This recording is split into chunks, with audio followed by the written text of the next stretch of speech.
സാറിൻ്റെ നാട് പാലക്കാടാണല്ലേ? അതെ. നാട്ടിലേക്ക് തിരിച്ചു പോകണം എന്ന തോന്നലുകൊണ്ടായിരിക്കും ഇടയ്ക്ക് ട്രാൻസ്ഫറിന് അപേക്ഷിച്ചത് അല്ലേ? 11/9/2022 സാറ് സ്വന്തം നാടായ പാലക്കാട്ടേക്ക് ട്രാൻസ്ഫറിന് അപേക്ഷിച്ച ഡേറ്റ് ശരിയല്ലേ? അത് ഓർത്തിരിക്കണമെന്നൊന്നുമില്ല. അല്ല, ഈ കേസിൽ ഇതിനുള്ള ബന്ധം എന്ന് വെച്ചാൽ നീനു കൊല്ലപ്പെടുന്നതിന് 1 മാസം മുമ്പ്. തികച്ചും യാദൃശ്ചികം. പിന്നെ കിട്ടിയ ട്രാൻസ്ഫർ എന്താ സാറേ പെട്ടെന്ന് വേണ്ടാന്ന് വെച്ചാൽ? അല്ല, ആ സമയപ്പോഴേക്കും പാലക്കാട് ഭയങ്കരമായിട്ട് ചൂട് കൂടി. ഓ, പാലക്കാട് അല്ലെങ്കിൽ ഭയങ്കര ചൂടാ സാറേ. പക്ഷേ ഇക്കഴിഞ്ഞ ഒക്ടോബറിൽ ഏറ്റവും കൂടുതൽ മഴ ലഭിച്ച ജില്ല പാലക്കാട്. റെക്കോർഡ്. ചൂട് കൂടും. ട്രാൻസ്ഫർ ഓർഡറായി വന്നത് ഒക്ടോബർ 5-ാം തീയതി അല്ലേ? അവിടെ നിന്ന് 5 ദിവസം കഴിഞ്ഞ് ഓർഡറായി വന്ന ട്രാൻസ്ഫർ ക്യാൻസൽ ചെയ്തു. അതായത് ഒക്ടോബർ 10. പക്ഷേ ഈ ഡേറ്റിനൊരു പ്രശ്നമുണ്ടല്ലോ സാറേ. നീനു കൊല്ലപ്പെട്ടതും ഇതേ ഡേറ്റിനാ, ഒക്ടോബർ 10.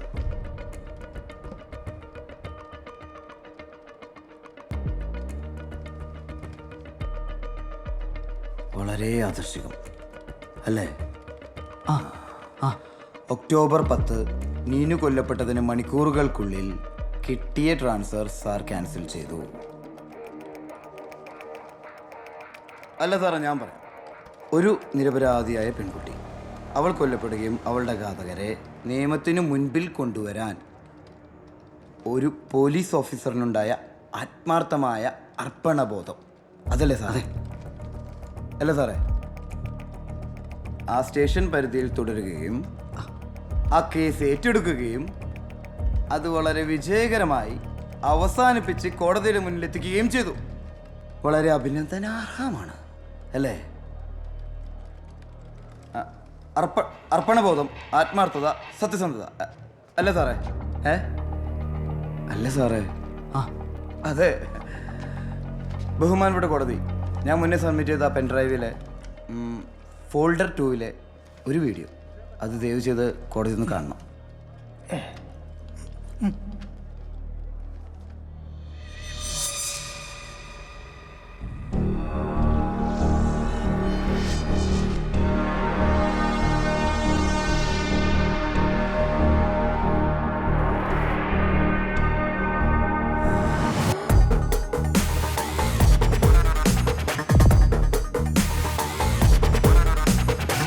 അപ്പോൾ നാട്ടുകാർ കളിയാക്കുന്ന പോലെ സാറൊന്ന് ചെളി ചവിട്ടി വീണതല്ല, അതെടുക്കാനുള്ള ഇടവായിരുന്നല്ലേ പോലീസ്?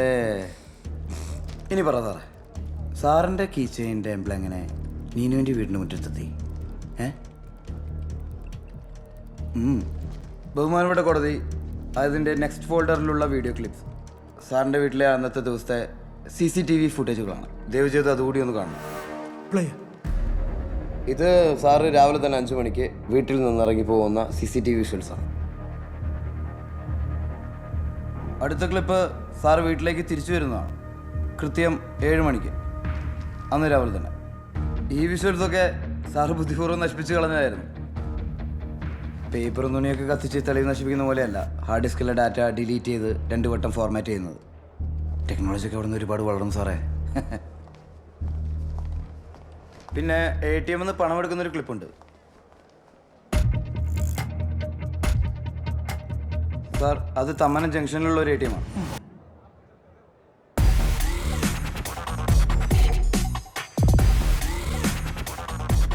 ഏകദേശം ഇവിടെ നിന്ന് ഈ പറയുന്ന ഫ്രണ്ട്സ് നഗറിലേക്ക് 1 കിലോമീറ്ററോളം വരും.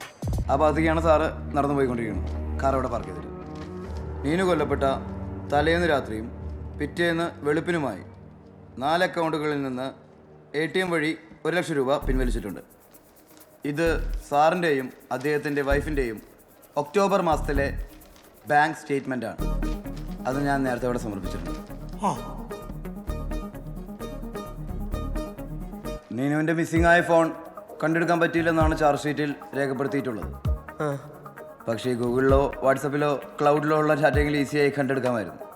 ഒരു മെയിൽ അയക്കേണ്ട ആവശ്യമേ ഉണ്ടായിരുന്നുള്ളൂ. സാർ, ആ ലാസ്റ്റ് ഫോൾഡറിലുള്ളത് നീനുവിൻ്റെ ഗൂഗിൾ ഡ്രൈവിൽ തന്നെ സ്റ്റോർ ചെയ്തിരിക്കുന്ന 3 ഫയലുകളാണ്. അതിൽ ആദ്യത്തെ ഫയൽ ഒരു 1.5 വാട്സപ്പ് ചാറ്റാണ്. വേണ്ട ഇപ്പൊ പ്ലേ ചെയ്യാം. അതിലൊന്നാമത്തെ ഫയൽ പ്ലേ. ഷിബ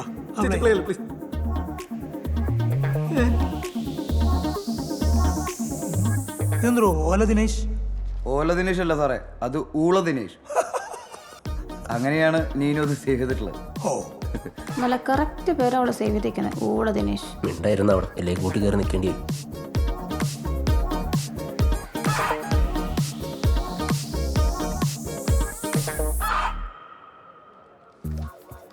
രണ്ടു മാസം മുന്നേ നടന്ന ഒരു ഫാഷൻ ഷോയിൽ വെച്ചിട്ടാണ് സാറ് നീനുവിനെ ആദ്യമായിട്ട് പരിചയപ്പെടുന്നത്. അതിനിടയ്ക്ക് നീനുവിനെ കാണാൻ സാർ ഒരുപാട് ട്രൈ ചെയ്യുന്നുണ്ട്. നീനു അതിൽ നിന്ന് അതിവിദഗ്ധമായി സ്കിപ്പും ചെയ്യുന്നുണ്ട്. പക്ഷെ നീനു കൊല്ലപ്പെടുന്നതിന് കുറച്ച് ദിവസം മുന്നേ നീനു സാറിന് അയച്ചു കൊടുത്ത 2 വീഡിയോ ക്ലിപ്പുകൾ, അതായത് ഈ 2 വീഡിയോ ക്ലിപ്പുകൾ കാണിച്ച് സാറിനെ വൈറലാക്കുമെന്ന് പറഞ്ഞതിന് ശേഷമാണ് സാറിൻ്റെ ഭാഗത്തു നിന്നുള്ള കോൾസിന് കയ്യും കണക്കും ഇല്ലാതായത്. സാർ ഇത്ര വെറുളി പിടിച്ച് വിളിച്ചത് എന്തിനാണെന്ന് അറിയണമെങ്കിൽ ഈ 2ാമത്തെ ഫയൽ, അതായത് ഇതിലെ വീഡിയോ കോൾ റെക്കോർഡിംഗ്, അത്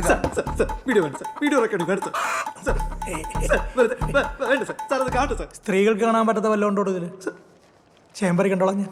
അങ്ങനെ സ്ത്രീകൾക്ക് മാത്രം കാണാൻ പാടില്ലാത്തതായിട്ട് എന്താണ് സാർ? Oh right.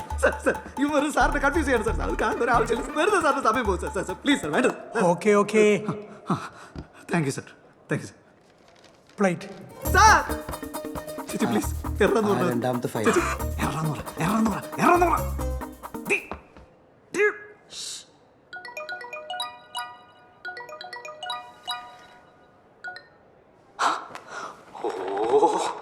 ഇന്നെങ്കിലും ഒന്ന് എടുത്തല്ലോ എൻ്റെ പൊന്നെ.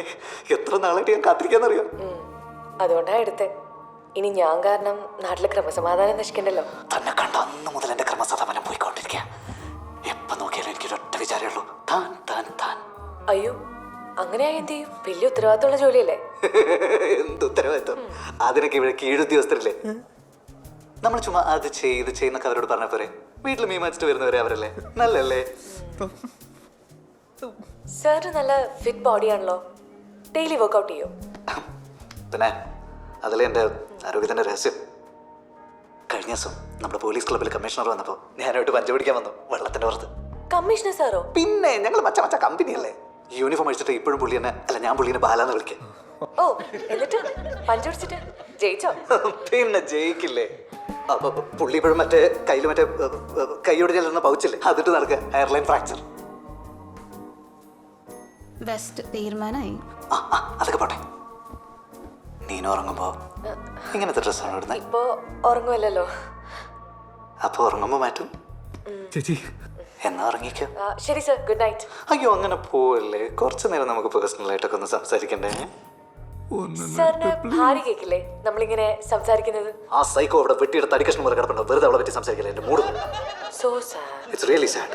2 കോടി രൂപ സ്ത്രീധനം കിട്ടിയപ്പോൾ എനിക്ക് വഴങ്ങി കൊടുക്കേണ്ടി വന്നു. അതൊക്കെ പോട്ടെ, നമുക്കിപ്പോഴൊന്ന് കാണാൻ പറ്റുക. ഞാനിപ്പോൾ അങ്ങോട്ട് വരട്ടെ? അയ്യോ, ഇപ്പൊ വേണ്ട, നമുക്ക് കാണാം ഒരു ദിവസം. ഇപ്പൊ സാർ എനിക്കൊരു പാട്ട് പാടിത്തരും, അന്ന് പാടിയ പോലെ. പാടാം, പക്ഷേ ഈ ആഴ്ച തന്നെ നമ്മൾ കാണാന്നുള്ളത് എനിക്ക് സമ്മതിച്ചായിരുന്നു.